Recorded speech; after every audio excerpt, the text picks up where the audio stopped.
사도신경. 사도는 말 그대로 초대교회의 사도들을 의미하고 신경은 신념, 신조를 의미합니다. 그렇기 때문에 이것은 초대교회 당시 사도들이 만든 교회의 신조라는 전승이 있는데 사실로 밝혀진 바는 없습니다. 누가 최초로 만들었는지는 알 수 없으나 사도들에 의해 정리된 기독교 교리의 핵심 요소를 담고 있다는 것은 확실합니다. 처음의 사도신경은 지금과 내용이 조금 달랐습니다. 수세기 동안 시대 상황에 따른 수정을 거치며 전해져 왔습니다. 그 과정은 2세기경 고대 로마 신조가 생겨남, 4에서 5세기경 여러 종교에 의해서 내용이 다듬어짐, 5에서 6세기경에는 서방교회들이 세례문답에 사도신경을 사용함, 7에서 9세기경 초신자 교육 내용으로 보편화되기 시작, 12세기 서방교회 공식적인 신조로 정착되었고 오늘날엔 예배를 시작할 때 다 같이 하는 신앙고백으로 쓰여지고 있습니다. 신앙고백은 매우 중요한데 교회 공동체가 무엇을 믿고 있는지 나타내주는 핵심이기 때문입니다. 누군가가 당신은 무엇을 믿나요? 라고 물었을 때 말할 수 있는 답이며 이단을 구분하고 개인이나 교회의 신앙과 교리를 확인할 수 있는 잣대이기도 합니다. 특히 초대교회는 예수님을 인정하지 않는 유대교와 구별되어야 했기 때문에 예수 그리스도가 구약 성경에서 예언된 메시아이며 다시 오실 구세주임을 분명히 밝히고자 했습니다.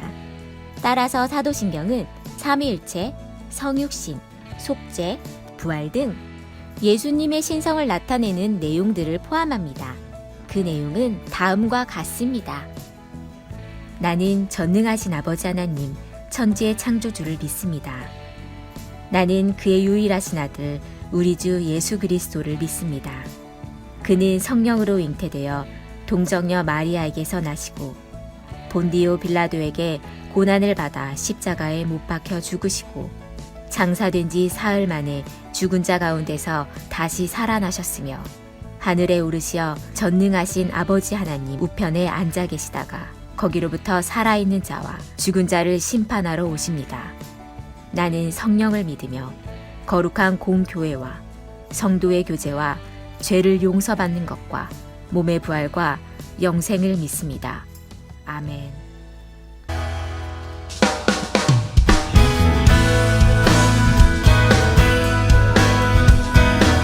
우리 왕 되신 주님께 영광의 함성을 드립시다.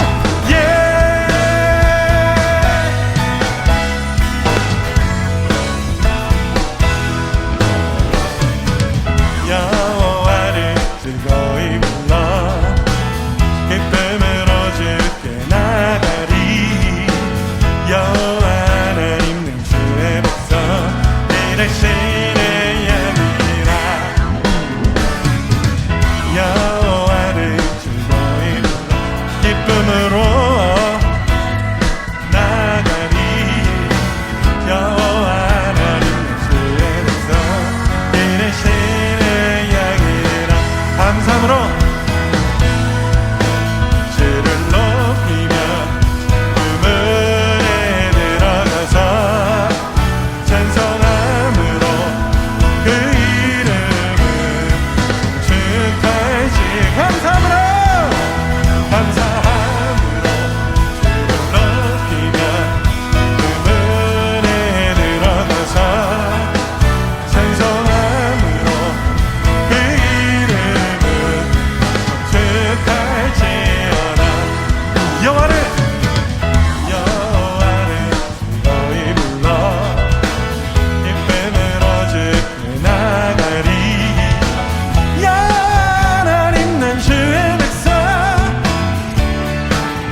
감사함으로 주를 높이며 그문에 들어가서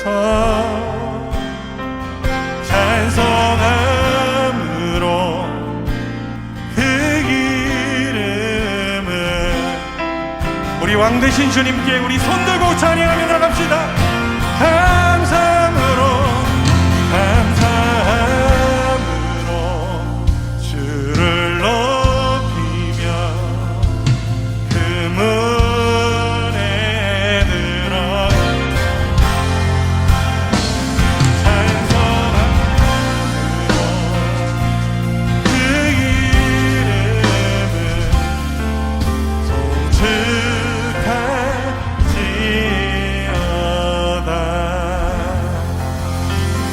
송축할지어다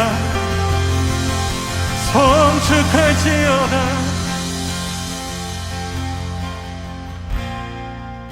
모든 상황 속에서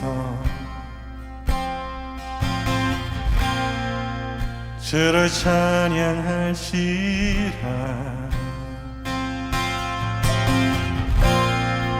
주는 너의 큰 상급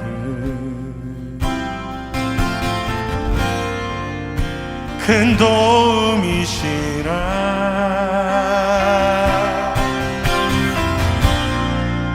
주의 얼굴 구할 때 주의 영을 부사 크신 사랑 안에서 주를 보게 하소서.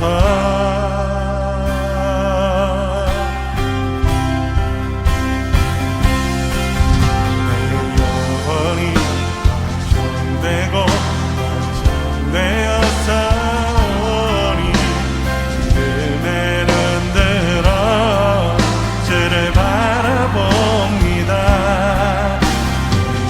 내 영혼이 완전되고 싸우니 은혜는 들어 주를 바라봅니다. 모든 상황 속에서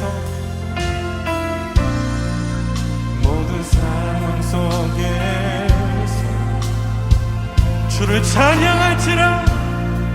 주를 찬양할지라. 주는 너의 큰 상급 주는 너의 큰 상급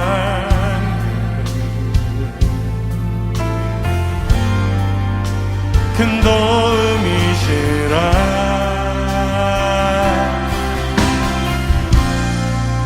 주의 얼굴 구할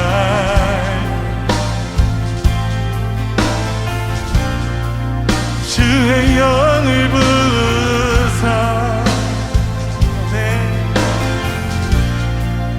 크신 사랑 안에서 주를 보게 하소서.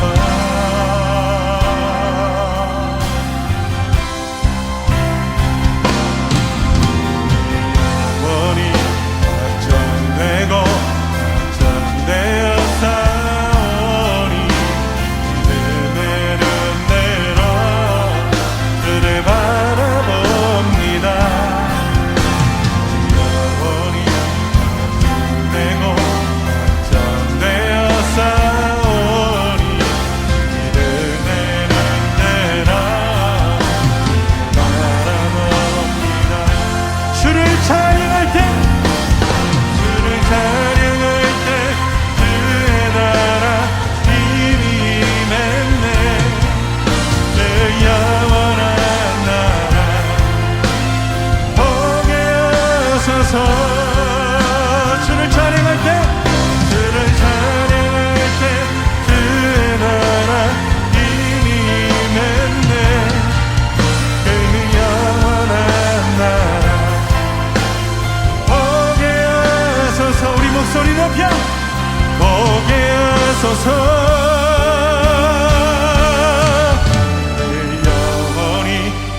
확정되고 확정되었사오니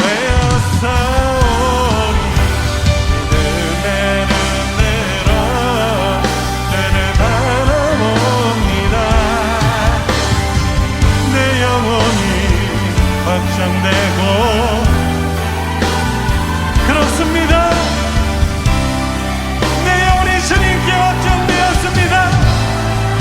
주의 일하심 보게 하여 주시옵소서. 우리 함께 기도하며 나갑시다.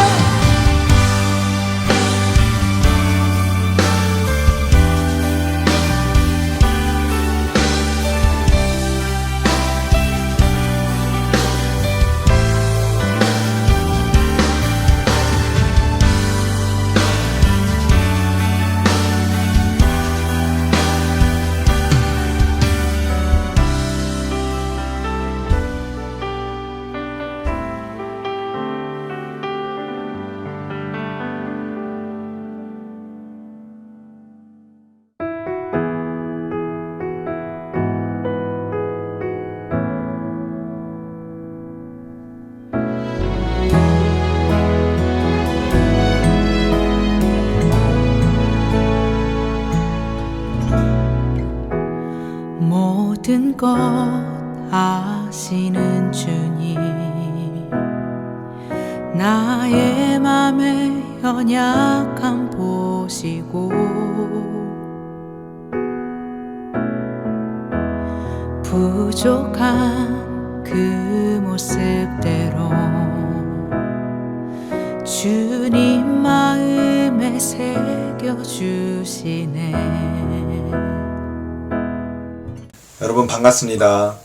지난 시간에 이어서 사마리아 여인에 대해서 계속해서 살펴보고자 합니다. 지난 시간 잠깐 살펴보자면 사마리아 여인은 이제 자기에게 필요한 생수가 더 이상 그 세상의 어떤 것도 아닌 메시아 곧 그리스도라는 것을 깨닫게 되었습니다. 주님께서 이제는 영과 진리로 예배할 것이라고 말씀하셨죠. 자, 그 말을 들은 여인은 메시아 그리스도가 오시면 그 모든 것에 대해서 우리에게 설명해 주실 것입니다. 이렇게 말을 합니다. 그러자 주님께서 내가 그다, 내가 그로라 이렇게 대답을 해주십니다. 그 말을 들은 여인은 너무 기뻐서 물동이를 버려두고 메시아를 전하러 동네로 들어가게 됩니다. 주님께서 그 여인 앞에서 무슨 기적을 보여주신 것도 아니고 단지 그 여인의 죄인됨을 깨닫게 하셨고 또 그런 사람들에게는 그리스도가 주시는 생수가 필요하다는 간단한 복음을 전하셨던 것이죠. 그런데 그 여인은 자신의 목마름을 채워줄 유일한 도구이자 수단인 물동이를 버려두고 내가 그리스도를 만났다 외치며 동네로 들어가게 됩니다. 그렇게 오직 하나님의 약속과 하나님의 계획에 의해서 그 사마리아 여인이 구원을 받았습니다. 이 구원받은 사건은 유대 지역이 아닌 이방 지역인 사마리아 지역에 처음으로 예수님을 믿는 사람이 나온 그런 사건이 된 것이죠. 그 여인은 지금까지 관심이 있었던 세상에 그 물을 담을 수 있는 유일한 그릇인 물동이를 버려두고 복음을 전하러 간 것이죠. 그리고 이렇게 외치게 됩니다. 와보라, 이른 그리스도가 아니냐. 무엇이 그녀를 그렇게 만들었을까요? 그것은 바로 예수 복음입니다. 그동안 자신이 이 세상의 중심이 되어서 살아야 한다는 강박관념에 의해 자신의 과거를 수치스럽게 생각하고 있었습니다. 현재 자신의 상황이 부끄러워서 사람이 아무도 오지 않는 대낮에 물을 길러 갔던 것처럼 그 여인은 어두움이 있었고 어려움이 있었죠. 그러자 그랬던 그 여인이 예수님을 만나게 되므로 부끄러움과 수치심이 모두 사라지게 됩니다. 자신의 그 부끄러움을 예수님께서 다 가져가 주시고 그 복음의 말씀이 자신의 마음에 심겨졌다고 믿었기 때문이죠. 여러분, 이와 같이 예수님을 만나게 되면 자신의 처지에 인해 부끄러워하지 않게 됩니다. 그리고 자신의 부끄러움을 가리기 위해 추구했던 그 물동이를 과감하게 버려두게 됩니다. 그리고 스스로 목마름을 해결하기 위해서 쌓아두었던 세상의 그 어떤 것도 다 가치 없이 가치 없이 여긴다는 것이죠. 이제 사마리아 여인에게 전도를 받은 이 사마리아 사람들이 주님 앞에 나오게 됩니다. 이 여인은 복음을 듣자마자 바로 전하러 달려간 것인데요. 이 사마리아 여인은 메시아를 갈망하는 사람이었습니다. 복음의 내용은 간단한데요. 내가 행한 모든 일을 내게 말한 사람을 와서 보라. 이는 그리스도가 아니냐. 이렇게 말을 합니다. 이 한마디에 사람들이 몰려왔습니다. 예수님은 그 여인의 사정을 다 알고 계셨고 그것을 전하자 사람들이 깨닫고 오게 된 것이죠. 본문 34절에 주님께서 제자들에게 주님의 양식은 먹는 양식이 아니라 주님의 뜻을 행하는 것이라고 밝혀주고 있습니다. 이 온전히 이루다 라는 단어 테텔레스타이입니다. 그 단어는 주님께서 값을 지불하시고 다 이루었다 라고 하신 말씀과 정확하게 같은 같은 단어입니다. 그러므로 양식이라는 것은 주님께서 이루실 하나님의 뜻대로 십자가를 지시는 것이라는 것입니다. 주님은 하나님 아버지의 말씀을 온전하게 이루기 위해서 부끄러움을 개의치 않고 십자가를 지셨다는 것입니다. 주님은 그렇게 자신의 양식에 대해서 말씀을 하시고 히브리 잠언을 사용해서 제자들에게 임막한 종말을 알려주십니다. 그리고 주님의 도역자로 그들을 부르시게 되죠. 35절에 넉 달이 지나야 추수할 때가 이른다 라는 말은 추수할 때가 임박했다는 것입니다. 36절에서도 주님께서 제자들을 추수꾼으로 부르십니다. 이 거두는 자들에 대해서 나오는데 이 거두는 자들은 이미 삭슬 받았다고 나오는데요. 원래 이 삭슬 이미 받는 게 아니라 일을 다 끝난 후에 삭슬 받습니다. 그런데 일을 시작하지도 않았는데 삭슬 받았다는 것은 그만큼 긴박하게 일을 진행해야 한다는 것을 의미하고 있습니다. 주님은 긴박함 속에서 추수할 것을 말씀하셨습니다. 따라서 우리는 느긋하게 추수하는 것이 아니라 긴박하게 추수해야 합니다. 복음을 전하는 자세는 긴박한 마음으로 전해야 한다는 것이죠. 사마리아 여인이 마을에 가서 메시아가 왔다 라고 복음을 전했습니다. 그러자 마을 사람들이 주님께로 막 몰려오고 있었습니다. 그러한 배경 속에서 주님께서 제자들에게 말씀하시는 것입니다. 보라, 밭이 희어져 추수할 때가 왔다. 이제 선민이라고 자처하던 이스라엘 뿐만 아니라 이방인들에게도 구원의 길이 활짝 열렸습니다. 진승처럼 여겼던 사마리아 사람들에게 복음이 들어가니까 몰려오기 시작했고 와보라 그리스도다 라고 하는 말에 사람들이 돌아오기 시작한 것입니다.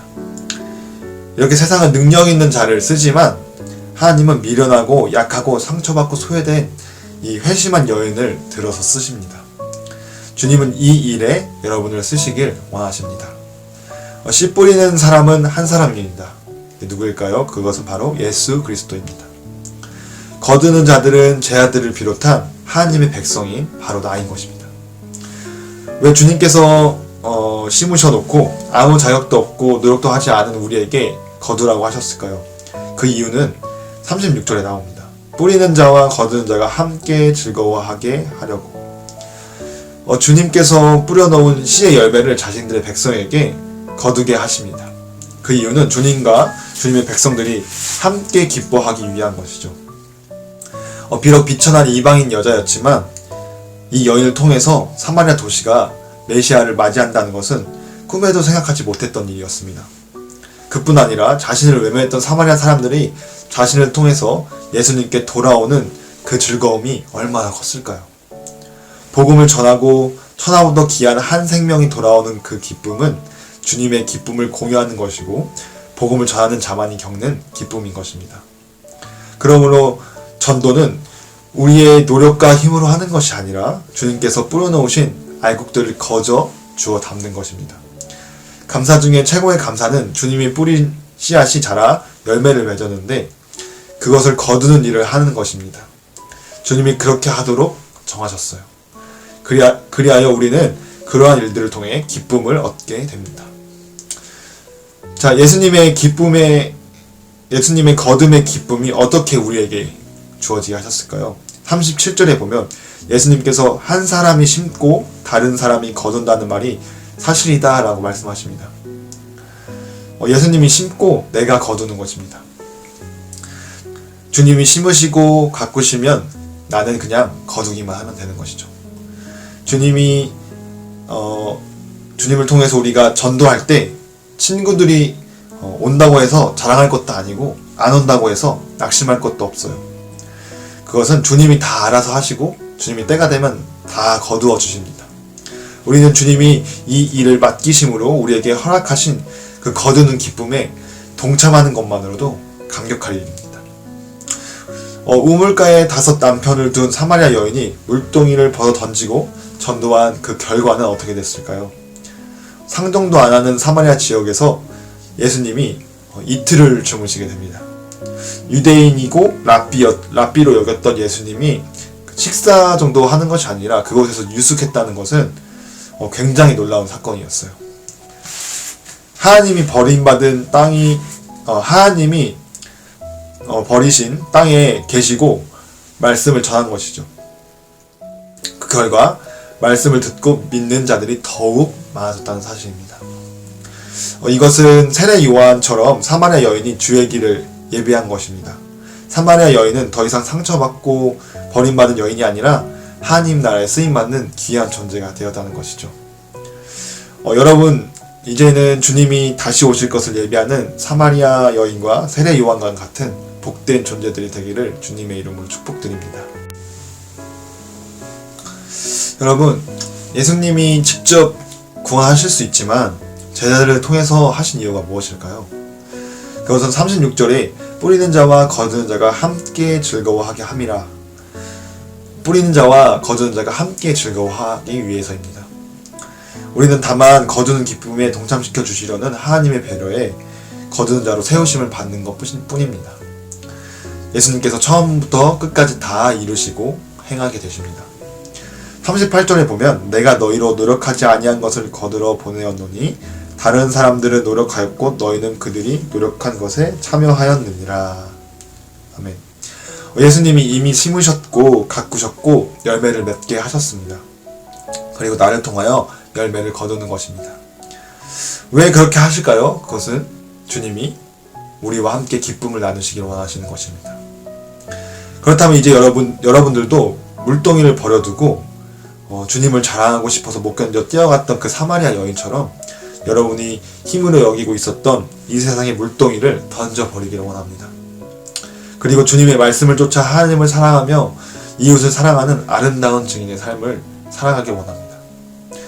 모든 것에 또 감사하길 원해요. 또 1년 동안 지켜주시고 인도해 주신 것, 그리고 우리를 항상 함께 하신 것, 그런 것들에 대해서 감사하시길 원합니다. 나를 구하신 것에 대해서도 감사하길 원합니다. 그러나 무엇보다도 최대의 감사는 예수님께서 오신 목적을 나를 통해서 이루시는 것입니다. 예수님께서 나를 들어 쓰신다는 것이죠. 그것은 오늘 사마리아 여인처럼 내가 추구하는 목마른 물덩이를 버려두고 오직 예수가 메시아 되심을 전하는 것입니다. 예수님이 택하셔서 부르신 자들을 준비해 놓으셨습니다. 여러분, 주일을 기도하면서 한번 살펴보세요. 어려운 친구들이 많이 있습니다. 그리고 주님이 예배해 놓으신 많은 사람들이 있을 거예요. 그들에게 우리 같이 교회 한번 가자 라고 전하는 여러분들이 되길 원합니다. 그들이 돌아오는 놀라운 기쁨을 함께 누리게 될 것입니다. 이 부르심에 초대된 것에 대해 감사하십시다. 우리를 통해서 예수님이 오신 목적을 이루시기 때문입니다. 그 복을 함께 누리는 저와 여러분이 되기를 주의 이름으로 소망합니다. 기도하겠습니다. 하나님 아버지, 감사합니다. 저희를 부르시고 거두게 하시니 감사합니다. 우리가 주변을 살피고 돌아봐서 우리가 추구하는 물동이를 버려두고 어려운 사람들과 친구들을 보게 하시고 그 친구들을 주의 길로 돌아오게 하는 축복의 통로가 되게 해주세요. 감사합니다. 우리를 구원하신 예수 그리스도의 이름으로 기도드립니다. 아멘. 주기도문은 주님이 가르쳐 주신 기도문으로 성경 2곳에서 찾아볼 수 있습니다. 하나는 마태복음 6장 9절에서 13절이고 다른 하나는 누가복음 11장 2절에서 4절입니다. 한 가지 차이가 있다면 누가복음 11장 1절에서는 제자 중 하나가 예수님께 기도를 가르쳐 달라고 하는 부분이 나오지만 마태복음은 이런 부분이 나오지 않습니다. 또한 누가복음에 쓰여진 주기도문이 조금 더 짧은데 이러한 이유 때문에 누가복음에 쓰여진 것이 원형에 더 가깝다고 추측을 하기도 합니다. 시간이 지날수록 내용이 추가될 가능성이 높기 때문이죠. 우리가 예배 때 하는 것은 마태복음에 기록된 주기도문입니다. 예수님께서는 너희는 이렇게 기도하라로 시작하시는데 이를 통해 주님께서 직접 기도를 어떻게 하는지 보여주신 것입니다. 주기도문의 구조를 보면 비밀이 하나 숨겨져 있는데 그것은 바로 기도의 초점이 철저하게 하나님께 맞춰져 있다는 것입니다. 시작 부분인 하늘에 계신 우리 아버지여는 하나님을 부르는 것입니다. 하나님을 부름으로써 기도가 시작됩니다. 다음은 당신 간구에 대한 부분입니다. 이름이 거룩히 여김을 받으시오며 나라가 임하옵시며 뜻이 하늘에서 이루어진 것 같이 땅에서도 이루어지게 하소서는 하나님의 이름이 거룩히 여김을 받고 하나님의 나라가 임하고 하나님의 뜻이 땅에서 이루어지기를 간구하는 것입니다. 그 다음은 우리 간구입니다. 오늘 우리에게 일용할 양식을 주시옵고 죄 지은 자를 사하여 준 것 같이 우리 죄를 사하여 주시옵고 우리를 시험에 들게 하지 마시옵고 다만 악에서 구하시옵소서. 이 부분은 하나님의 사람인 우리의 간구입니다. 하나님과의 관계를 가로막는 죄를 제거하는 것과 악으로부터의 보호에 대한 도움을 하나님께 요청하는 것입니다. 마지막은 송영인데 나라와 권세와 영광이 아버지께 영원히 있사옵니다는 하나님의 영광과 통치를 인정하는 것으로 마무리를 하는 것입니다. 우리의 간구도 철저하게 당신 간구, 즉 하나님의 나라를 위한 것으로 우리의 평안에 대한 내용은 찾아보기 어렵다는 것을 알 수 있습니다. 주기도문은 기도가 무엇인지, 어떤 내용을 누구한테 기도해야 하는지에 대해서 가장 잘 설명하고 있다고 볼 수 있습니다. 그냥 기도문을 말한 게 아니라 하나님 나라에 대한 핵심 내용을 모두 담고 있는 것이라고 이해할 수 있습니다.